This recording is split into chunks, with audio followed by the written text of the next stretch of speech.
You're listening to Season 10 of Mobile Suit Breakdown, a weekly podcast covering the entirety of sci-fi mega franchise Mobile Suit Gundam from 1979 to today.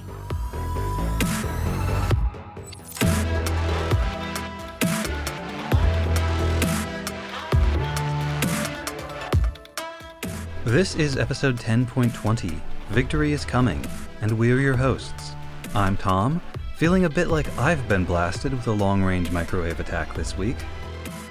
And I'm Nina, new to Victory Gundam and equal parts annoyed and bemused this week, as not one but two pins that I mailed over a year ago turned up at our P.O. box this week. Ah, the vagaries of international post. Mobile Suit Breakdown is made possible by our paying subscribers on Patreon.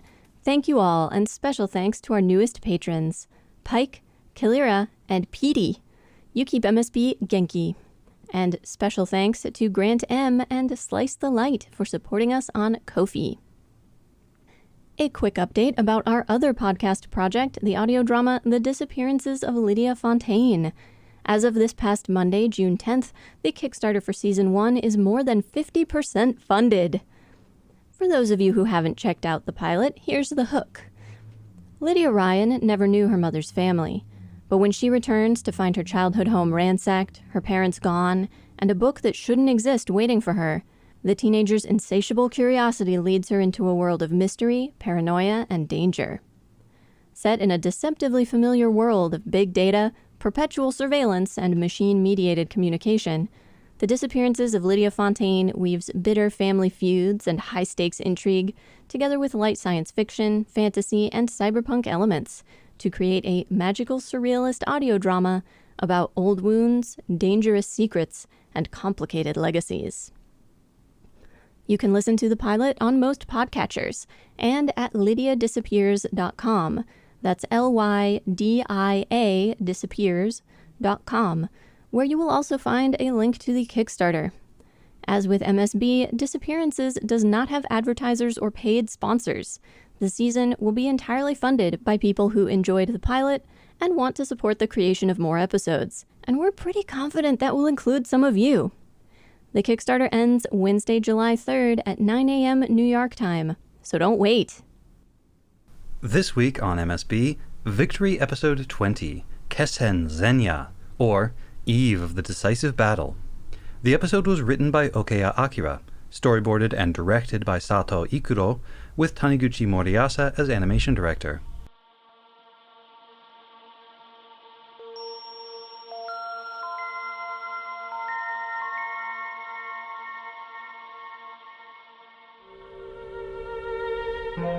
The Kailas Gilli's dreaded Big Cannon is nearly complete. Only the League Militaire Squadron staging at the Highland Solar Satellite stands between Captain Tassilo Wago and the defenseless Earth. The Kailas Gilli fleet has already repelled every force the League could throw against it, but perhaps this time, if they had some kind of secret weapon. Jin Jahannam wants to use the Highland Solar Battery's microwave transmissions as a long-range energy cannon, but Captain Gomez is skeptical. It's a fine idea, but it's still just an idea. They're nowhere near ready to attempt it. Uso interjects with his own idea. They've got two ships, right? What if they used one of them as a shield to cover the other as it attacked? Jahannam rejects the notion out of hand, but Gomez and Romero think it has some merit. They don't have the strength to take on the whole fleet, but a trick like this just might buy them enough time to knock the Kailas Gilli out of commission. Romero adds his own twist. If they were to modulate the Highland's microwave emissions, they could turn it into a non-lethal weapon, one that induces headaches and nausea throughout the enemy fleet. Uso leaves the adults to prepare for the operation. The Guan land will need to be evacuated if it is to serve as a shield for the lean horse. The kids from the Highland must return to their temporary home to make the necessary adjustments to the emitters, and the pilots must prepare themselves for the difficult battle to come. These preparations are interrupted by Bespa raiders, and Uso and the Shrikes scramble to drive them off. The boy is still struggling to adapt to space, but fortunately he has Junko to watch his back. "Your senses need to be sharper in space," she chides him. "Don't get distracted. Don't give away our position by firing recklessly." Junko is a force of nature out there. dancing between the beams and sowing death from both hands. Aboard the Bespa flagship, Katajina Luz happens to run into Suzy, Shakti, and the other guests from Earth. It is a strange and strained reunion under the circumstances, and when Katajina hears that Shakti has received all kinds of special treatment, she seems alarmed. With the Bespa forces driven off, the League's pilots are able to rest before the big operation. In the break room, Uso overhears a private conversation between Marbet and Oliver. It seems that Oliver is concerned about Junko. The Shrike's leader fights with reckless abandon, like someone racing towards death. He is afraid that putting Marbet and Junko together in the same unit would mean losing both of them. Uso is disturbed by what he's heard. He lies awake in his bunk, talking to Haro and reminiscing. After so many tragedies, after losing so many of the Shrikes already, he is desperate to prevent this one. He slips out of his bunk and sneaks into the barracks where the Shrikes are sleeping. He wakes Junko gently. "Please don't die, Miss Junko," he whispers to her. "That's all. Just please don't let yourself get killed." Everything is ready for the attack. The microwave dishes are focused on the fleet, and the broadcast begins. The effect is felt almost immediately. Just as predicted, the Bespa soldiers are racked by headaches and stomach cramps. There is no mercy for the innocent. Carlman, Suzy, and the rest of them suffer just as badly as Tassilo or Chronicle. The Bespa mobile suits are slow to launch, their pilots and crews incapacitated. The line for the toilet is apocalyptic. As they close into combat range, the League pilots are forced to enter the microwave zone themselves, but they need only endure for a few seconds, time enough to launch their preemptive strike. Missiles by their hundreds streak across the void and land in shattering explosions on the unready Zanskar ships. Patrol ships become fireballs, and cruisers snap amidships like so many twigs. Both sides are fully committed now, and the battle rages on.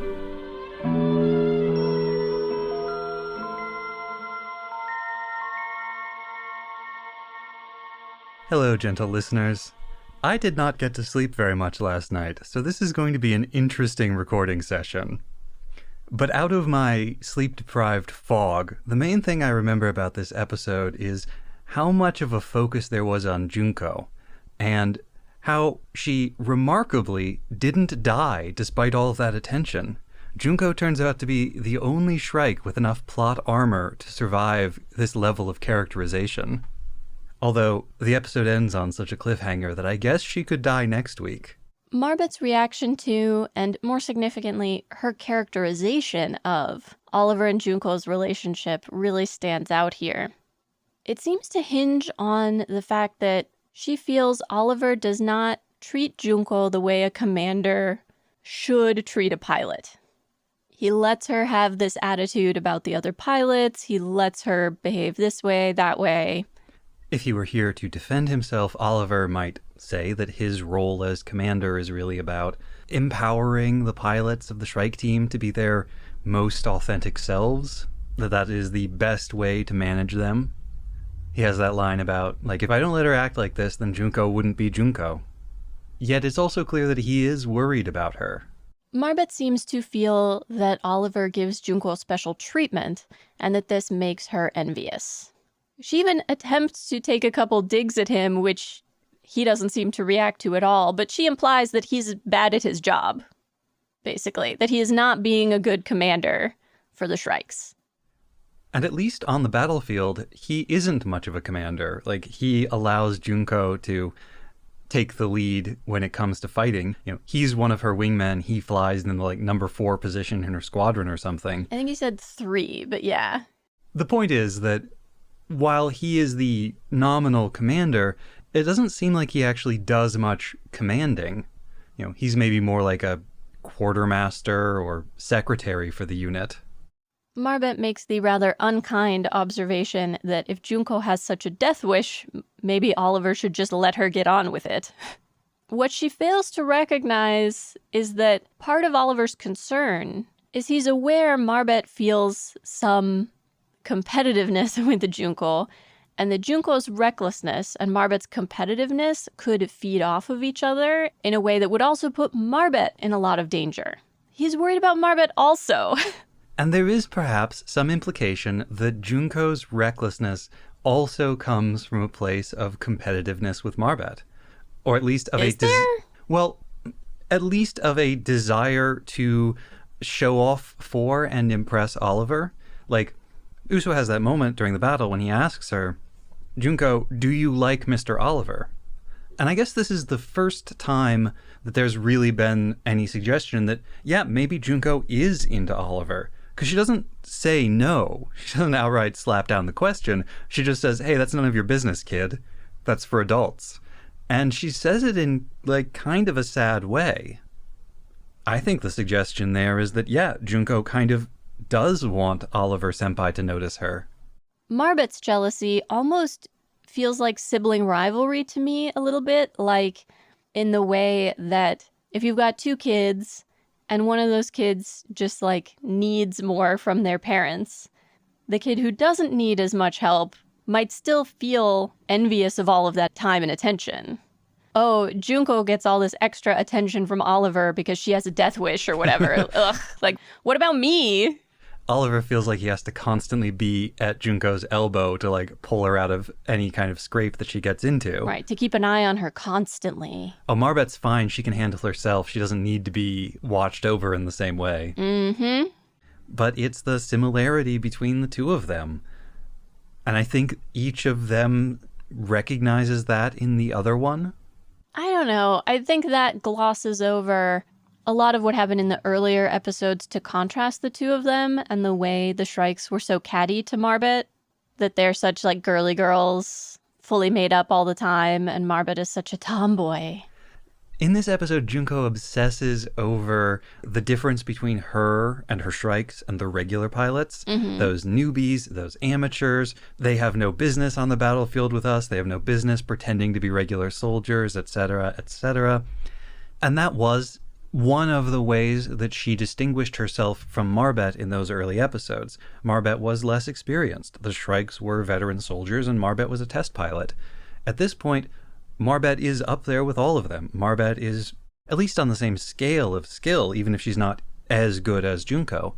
So the differentiation between them, the gap has shrunk. And I think that troubles Junko. I think maybe that's part of what drives her to excel in the way that she does, or at least to try to excel, to perform for everyone. She hasn't made it explicit. She never says anything about it, but Uso's flashbacks to the deaths of other Shrikes, and the way in which those deaths often feel connected to one another, suggests that another thing driving Junko is her grief. The deaths of these fellow pilots who she was very close to. And our Uso being held to a bosom count is up to 3. This episode felt like an episode about Uso in flux, Uso at this very transitional point of his life. That's come up over and over again previously, but it feels like such a little kid thing to do, to go to mom in the middle of the night. Not with a nightmare, but like, I am desperately afraid you're going to die. Don't die, okay? Like waking her up the night before a battle. Don't die, all right? And then she didn't. Uso should have started this earlier. Why does he give his protection only to Junko? There are other Shrikes. They were in the aura of it. They also woke up and they saw it and they were like, aw, that's cute. Uso also falls into the pattern of wanting to talk about romance when fighting is imminent. The imminence of the battle makes you feel more alive. All of your feelings are heightened, including the romantic ones. For all of her disdain of less experienced pilots, Junko and the other Shrikes, but mostly Junko, are really trying to help Uso adapt as quickly as possible to space combat. And a lot of how she describes how he ought to behave sounds like she's describing new typism, or at least ways in which we have heard a new typism described before. The expanding of the consciousness in space so that you can watch all angles at the same time, so that you can feel through the mobile suit. This incredible sharpness of senses and a sense that you can expand your awareness outside of your body, outside of your mobile suit, out into the universe, that your senses can reach farther than you realize. Because obviously it sounds either like an exaggeration or very woo-woo to be like, feel through your machine's armor, sense what is outside. But previous portrayals of new types make clear that that is really what a lot of new types can do. And then to so soon after that have Uso's main camera get hit and have him literally fighting blind. Right. This comparison between like not having a new type ability and fighting in space is akin to fighting without a sense of sight. It's one of the great paradoxes of Gundam, isn't it? That going all the way back to Amuro in First Gundam, the senses, or the extrasensory perception, is developed through combat, through the intensity of the battle, through that full commitment to perceiving everything at once, because the alternative is that you or somebody you care about is going to die. Yet we are supposed to believe, at least according to the ideology of Zionism, Daikunism, New Typeism, that it is from that enhanced perception that humanity can ascend into the next stage of our existence, a stage in which we can move beyond conflict through perfect understanding of one another. But the metatext of the series says again and again that the only way to reach that stage is through conflict, through brutal, constant battle. And that the people who come out the other end of it are so broken by the experience of getting there that actually understanding each other becomes impossible. Or even if you can understand each other, so much damage has been done that even perfect understanding cannot actually lead to peace. It just leads to hating the other person more accurately and completely. Yeah, I've always thought that, I think it was Double Zeta, was the biggest refutation of that idea that if we perfectly understood each other, we wouldn't have conflict. Because there are new type moments between Haman and Judo. They understand each other very well, but understanding doesn't negate like core conflicts in values or goals. Those conflicts still exist even if you understand each other and understand where someone else's goals or opinions come from. I loved the scene where Suzy is wondering, oh, do you think Uso is coming? And Shakti expresses a great deal of certainty about this. Katajina immediately comes up with a logical explanation, like, oh, because of course he would be taking part in the combat, right? And is like, no, I can see the Gundam, but not Uso. Mm-hmm. I have that line written in my notes and like circled 3 times with "this is important" written on the side, pointing towards it. Oh, I'm certain it's important. I just have 2 theories for what it could mean, and I'm not sure which is correct. Ooh. The first is that Uso is effectively one with the Gundam in this moment. And so she has previously talked about the Gundam as though it's a spirit that could possess Uso. And if it possesses him when he's fighting, then maybe she can't sense him as himself anymore. Mm-hmm. Strong contender. The other thought is that connected to that idea that he maybe needs to become a new type but isn't yet, because he cannot project his self outward in that way, because he cannot expand his consciousness and self beyond the Gundam, she can't sense him. I see. Have you considered a third possibility, which is that the Victory contains a biosensor, or perhaps a biocomputer, which makes it psychically resonant in a way that normal machines are not, and so the power of its psycho waves overwhelms Uso's relatively weak new type abilities, and so that's the only thing that Shakti can sense. Like if you threw a pebble and a boulder into a pond at the same time, you probably wouldn't notice the ripples from the pebble. Is this some sort of supplementary knowledge from somewhere? You know, No. I hate that. No, I'm just calling back to the biosensor from Zeta, the incredibly important technology built into the Zeta Gundam that is never actually mentioned in the series. Speaking of the Victory Gundam, can we address the irony of Chronicle being like, they're not Gundams, don't call them Gundams, because he thinks it's bad for morale, but then he's like, they're Victory types. Yeah, that's pretty good. The Ligue Militaire's naming department was on point for this one. Also, it's funny that the number of Gundams on the field keeps getting magnified. Like, There's 5 victories. There's 10 victory types coming at us. One last thought about Uso before we move on. He's at a point where he knows how much he doesn't know. He recognizes that he has a lot of growing to do.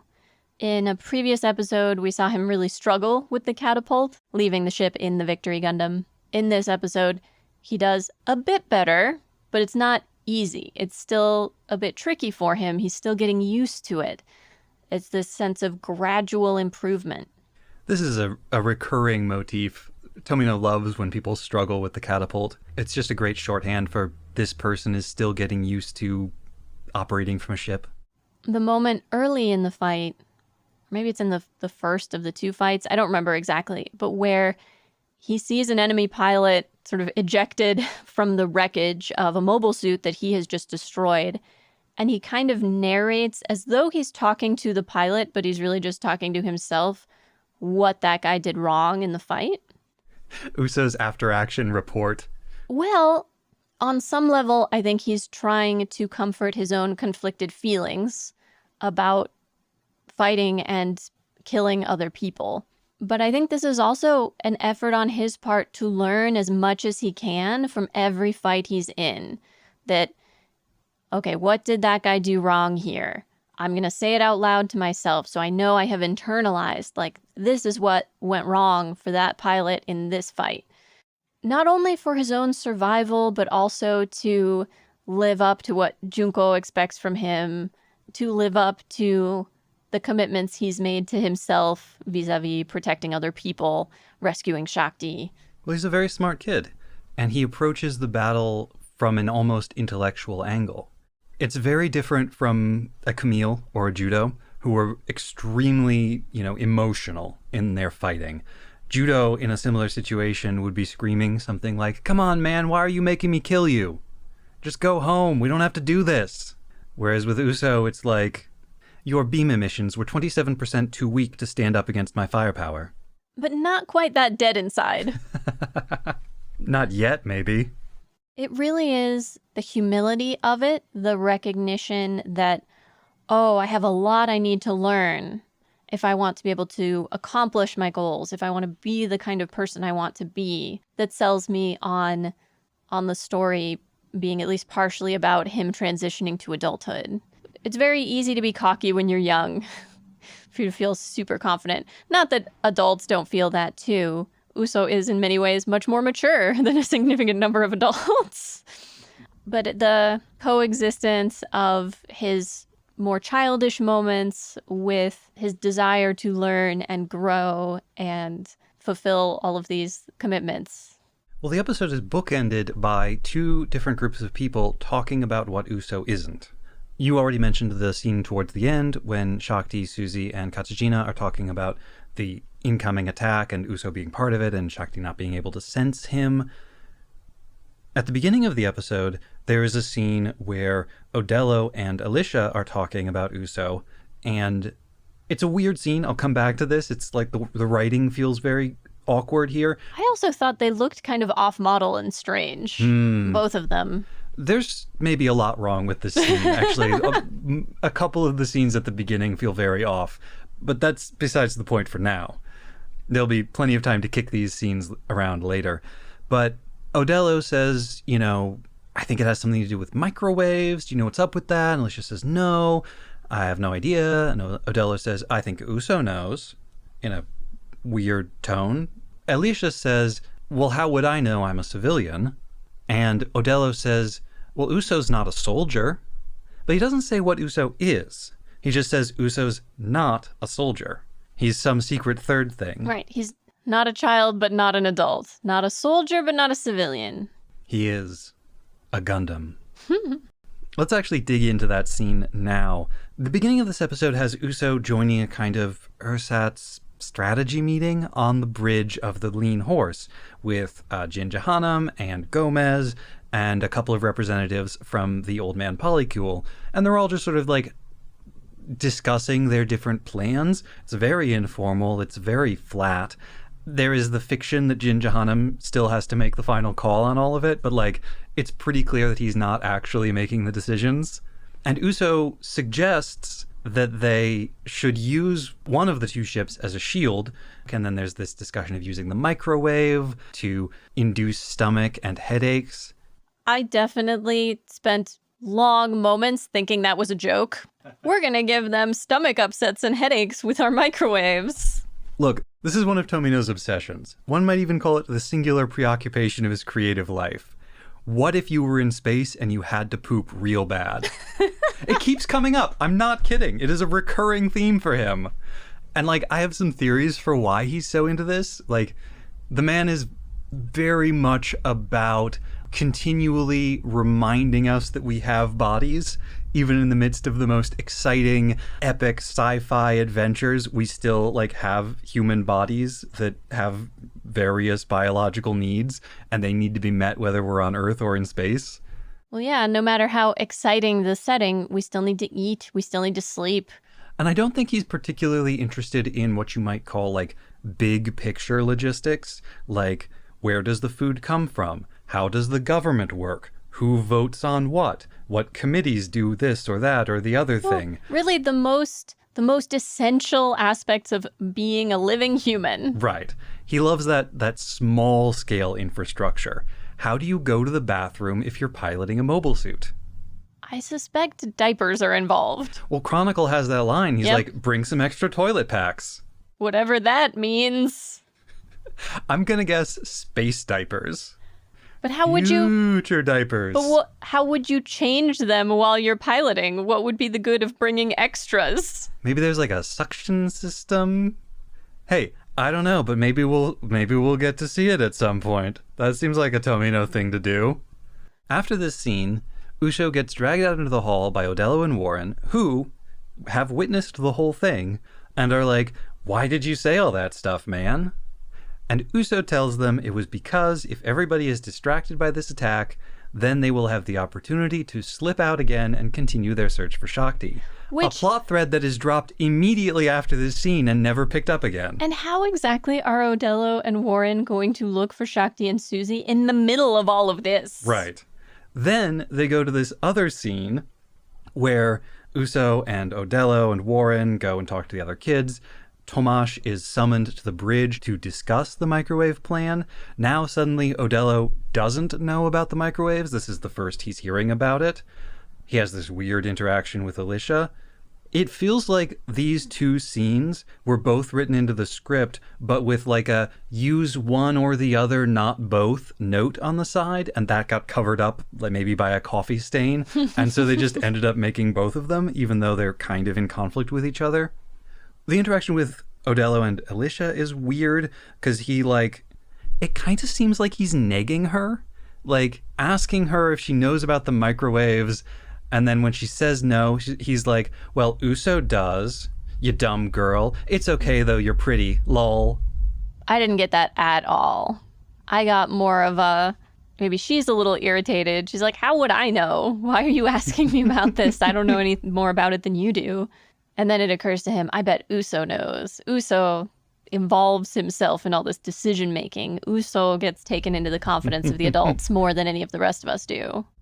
Extremely silly, but felt true to character when Odello is like, Alicia, join the League Militaire and stay with me. Interesting that Alicia is going back to their home colony, but Martina is not. Martina is going to stick around and fight with the League Militaire. Well, she's a feisty lady. Warren looks so satisfied when he says that. It's nice that he appreciates a feisty lady. And made very clear that the sisters are both aware of their admirers and pretty chagrined by the whole situation. They're not enjoying this attention. I mean, the boys are not exactly the smoothest operators. If the writing was a little off in this episode, the visuals were, for the most part, on point. And in fact, they have been for a couple of episodes now. It feels like they have stepped up a little bit. For one thing, the shadows are everywhere now. We started this series with shadows only being applied to certain special scenes if they were deemed especially important. But I think that rule has fallen by the wayside, or whoever is in charge of directing these last couple of episodes has just decided to flout it. There are some really good bits of animation. There are some really striking visuals. Obviously, still some corners are being cut. They're still doing that, like, cut to a reused explosion trick. Other than the scene with Odello and Alicia talking that I thought felt a little odd and off-model, he's in profile for a lot of it, but, like, complete perfect profile, which is an odd look. But easy to draw. But other than that, it was a really great-looking episode. What was that harpoon-looking weapon that they used at one point? That was cool. That was cool. That was fired by one of the javelins, so I'm gonna assume it's some form of javelin. The scene of the pilot sort of like in a tuck position, floating away after Uso has destroyed the mobile suit. The other pilot with the cracked helmet sort of bumping up against Uso's mobile suit towards the end. That really felt evocative of like a boat moving through water that has corpses in it, and the corpses bumping up against the hull of the boat. Yeah. They do a lot with the bestial look of the Zoloat's head. Those glowing red cat-like eyes. And the Zoloat's net, or whatever it's called, that like electric wire weapon. It's just neat visually. I did wonder if that was what Marbet was getting at when she tells Uso she thinks the Zoloat is useful under the circumstances because anti-ship combat can be a bit of a free-for-all. She doesn't explain exactly what she means by that, but perhaps the net is what she means. Being able to buy yourself some space or to catch multiple enemies in a way that the Victory can't. Yeah, I think that's likely. Something about the Zoloat. Maybe just that it catches the enemy off guard. It's one more thing they're not expecting. And it frequently does devolve into a chaotic free-for-all, but Oliver and the other Shrikes understand something that Uso still needs to learn, and maybe Marbet and Junko too, which is that it is not a first-person shooter, it is not a deathmatch. There is in fact basically no advantage to being the one who gets the kill shot. Fighting in space is a team game. And you see this with Uso really, like, beating himself up for not being the one to get the kill. He's like, Junko got that one. And then, next scene, they cut over to Oliver and Peggy collaborating and just being like, yeah, high five, we killed that guy together. Great shot. Good job, boss. I couldn't have done it if you hadn't set it up for me. Yeah. That's the volleyball attitude. That's team play. And the Zoloat, because of those wires, is really well suited to team combat.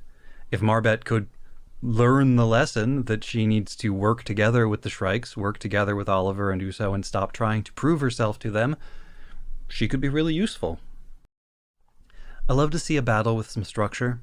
So often in these shows, we just have two ships that randomly encounter each other in space, and then they scramble mobile suits, and pew, pew, pew, pew, pew, some people explode, emotions happen. Here, there's a plan, there's an overall structure to what's going on, there are stages to it.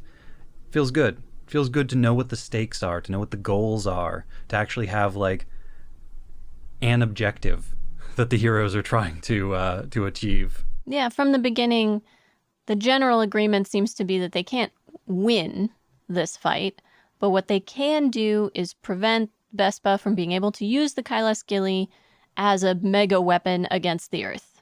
And that if they can do that, then it's worth even the loss of a ship, which is a pretty big deal. Since they only have two of them. They are pretty under-resourced, so choosing to sacrifice a ship in this way is a big deal. The whole discussion of the plan and development of it made me realize part of what makes Jin Janaham feel kind of contemptible is how ego-driven he is. On some level, this sense that he doesn't like any plan he didn't come up with or that he can't take credit for, but also that he's very easily distractible. He has no focus, really. It's very easy to pull his attention from one thing to another thing if the new thing sort of like gratifies his sense of importance. When Uso makes the what if we sacrifice one of the ships and use it as a shield suggestion, and then Romero comes in with like, let's throw around some other ideas, Jin Janham is like, yeah, we need some other ideas. Because he doesn't want to use the kid's idea, but they wind up using it, right? Romero suggests, we could recalibrate the microwaves and then it wouldn't be a physical weapon, but it would make the enemy super uncomfortable and this would interfere with their combat effectiveness. They still end up doing the thing Jinjanaham objected to, but because it's rolled into this other plan that didn't come from a kid... Well, it's the same leading from the bottom kind of organizational strategy you talked about all the way back in First Gundam. The plan has coalesced, and the guy at the top just goes along with it, which is kind of what you want from a figurehead type of leader. He's easily led. But other times that this happened, it felt as though the leader was still contributing something to the plan or its execution. You know, had thoughtful and well-considered modifications or questions about the proposed plan. Gosh, I wonder if Tomino's increasing frustration with the leadership at Sunrise and at the various sponsoring companies and TV networks might have affected his view of leaders in general. The visual metaphor of the cable bonking into Jinjanaham, who is sitting in the captain's chair on the bridge. I love that cable so much. I love a big, chunky cable. If your sci-fi setting does not have big, chunky cables, I do not want to hear about it. But if that doesn't say, the person sitting in this chair is entirely unimportant, I don't know what does. I assume Otis did that on purpose. I assume he was getting a little satisfaction off of bonking the boss on the head. The haplessness of him, how extraneous and frankly in the way he is so much of the time. I've seen in the Japanese fandom, he's described as being like a wooden tanuki, just a figurehead for luck that doesn't do anything. Yep. Put it out front of your restaurant or whatever. It also becomes very clear that Katajina had no idea Shakti, Suzy, Carlman, and Flanders were aboard. So, some spy... No, she doesn't want to do that anymore. Now that the League Militaire has become an army, she's not interested in helping them. And I said it on the Next Time Ons last week, but seriously, Shakti is in a new outfit now? Why do all of the baddies' ships seem to have a store of, like, fancy girls' clothes? Only Shakti is in a new outfit, not Suzy and not Katajina. Why do the bad guy ships carry clothing specifically for, like, 13-year-old girls? 12, 13-year-old girls. Especially if they're a princess or you want to make them look like a princess. Especially when the guy in charge of the fleet is also buying Shar Aznabul's old armchair. Come on, man. Tassilo Wago, what is your deal? He's obsessed with Shar. The girls' clothes thing, though, I don't know.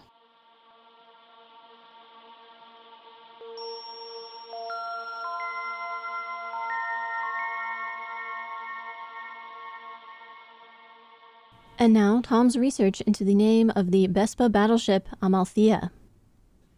When Tassilo Wago ordered Chronicle to probe the gathering League Militaire squadron around Highland, he sent an Amarutea, or Amalthea-class capital ship, accompanied by 2 Sinope patrol ships. I think I might have called it a space cruiser before, but in fact it is classified as a battleship, and at 462 meters, it is one of the largest and most advanced ships in the Zanskar arsenal. Like the Sinope, it's symmetrical on both the horizontal and vertical axes, with cannons, catapults, and command posts duplicated for every orientation, in an elegant reflection of the notion that there is no down in space. The name Amalthea comes from Greek and Roman myth, and like the Sinope, it is also the name of one of Jupiter's moons. We begin, perhaps, to observe a pattern. As of this writing, Jupiter has 95 confirmed moons, but the vast majority of those were discovered after the introduction of new digital imaging techniques in the year 2000. At the time Victory was made, we only knew about 16 of the Jovian moons. 4, Io, Europa, Ganymede, and Callisto, were discovered by Galileo in 1610. Amalthea was the next to be discovered, nearly 300 years later, by E. E. Barnard in 1892. More famous, perhaps, for Barnard's star. 9 moons, including Sinope, were discovered between 1904 and 1975 by various astronomers, and the remaining 3, Metis, Adrastea, and Thebe, were discovered with the aid of the Voyager probes in 1979. The names for these satellites are official in the sense that they have been recognized by the Working Group for Planetary System Nomenclature within the International Astronomical Union. But until the 1970s, it was standard practice to refer to the Jovian moons simply by a number, Jupiter 1, Jupiter 2, and so on. The names of the 4 earliest satellites, Io, Europa, Ganymede, and Callisto, were proposed shortly after their discovery, although not by Galileo himself. Galileo named them after his patron, Cosimo Medici, Grand Duke of Tuscany, and the Grand Duke's 3 brothers. The names we use now were instead proposed by the German astronomer Simon Marius, based on a theme suggested by Johannes Kepler.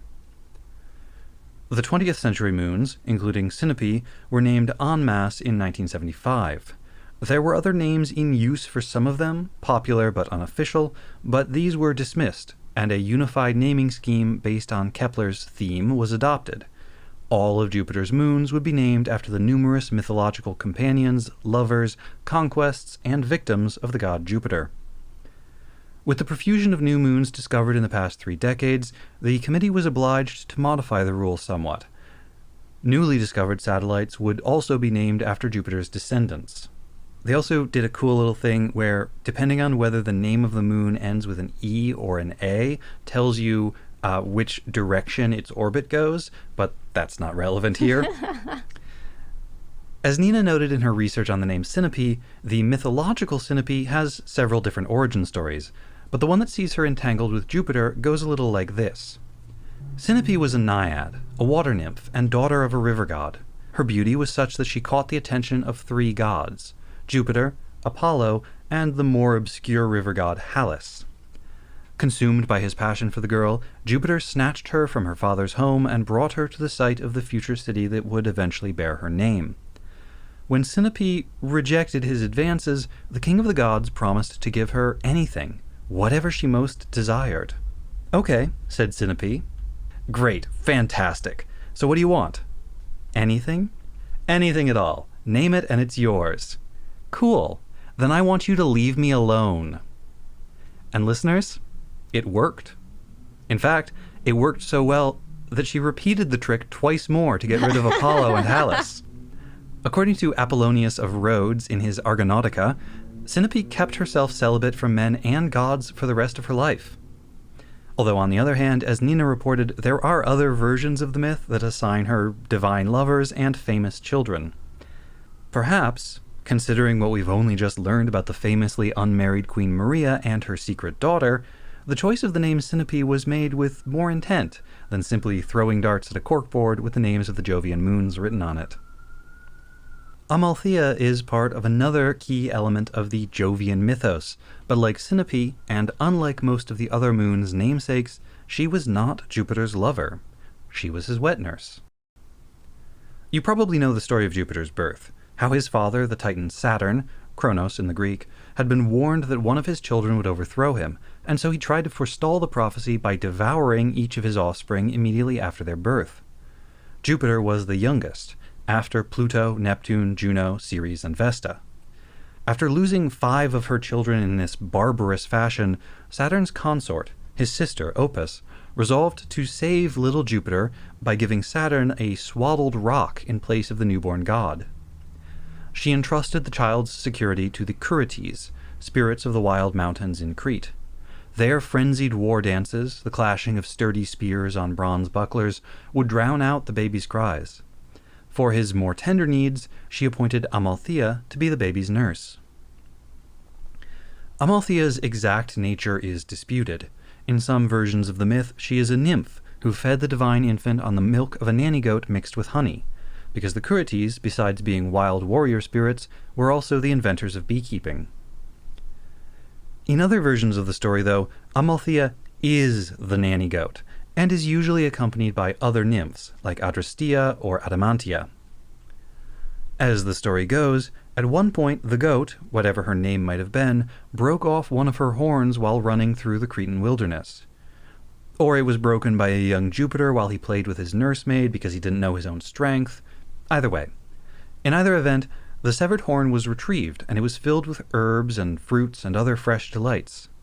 Jupiter then endowed it with great magic, such that it would always provide in abundance whatever its owner desired, and thus it became what we know today as the cornucopia, a symbol of plenty. When the goat died, Jupiter took her hide and transformed it into the Aegis, his nigh invulnerable shroud or shield, which ended up being one of the principal icons of his daughter, Minerva. To honor his nanny, Jupiter placed her in the sky in the form of the goat-shaped constellation Capra.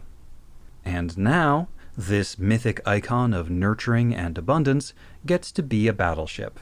How nice for her. I think there may be something to the idea that Amalthea is a surrogate mother to Jupiter, just as Maria Armonia is a kind of surrogate mother to the Zanskar Empire.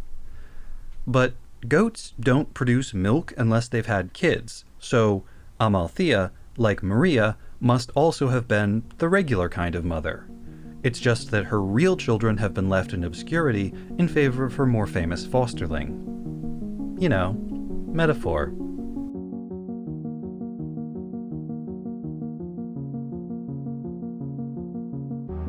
Next time on episode 10.21, A Warm Light in a Cold Place, we research and discuss episode 21 of Victory Gundam and Cruel to be Kind. His life, his love, and his lady is the Ligue Militaire. New gimmicks. This is our load-bearing child soldier. What makes this beam different from all the other beams? Dark Soul's voice. New types mentioned. Tuning Fork of Death. I thought the mask was for Earth's dusty air. You know, I've been meaning to bring that up for weeks now. The bittersweet lemonade of victory. And what is the sound of one life ending? Please listen to it.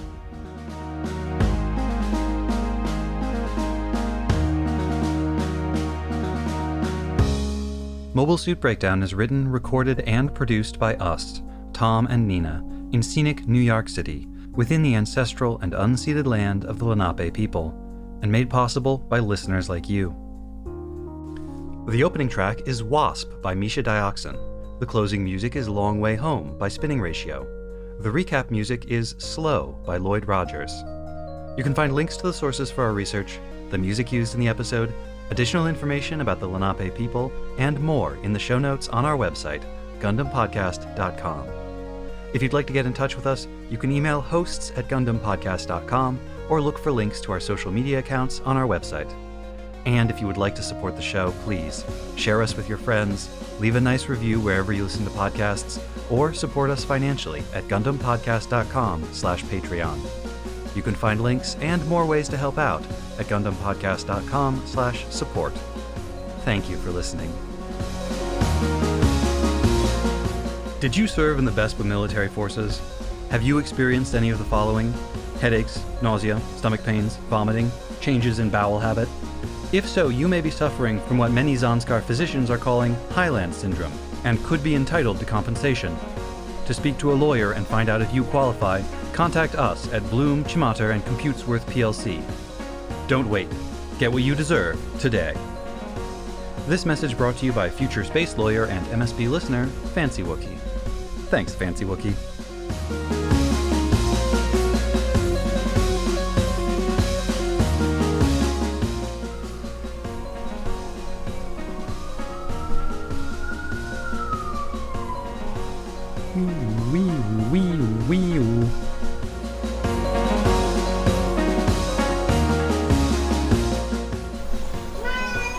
Meow. Hello, you. Kitten, come here. She meowed for my attention, but now she's just exploring around. Sniffing my feet. Your whiskers tickle.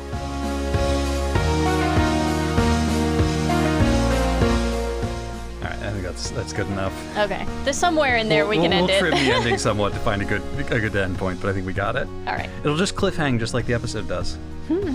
They do call it the eve of the decisive battle. Ooh.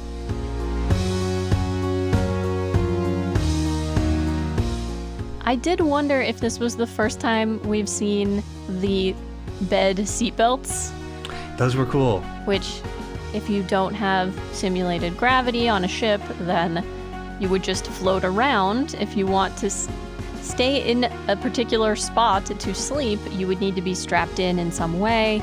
Both Uso seems to have his own bedroom, and there he is held slightly over a bed by a seatbelt kind of thing, and all the Shrikes are in what look like chairs reclining almost flat and also held in place by seatbelts.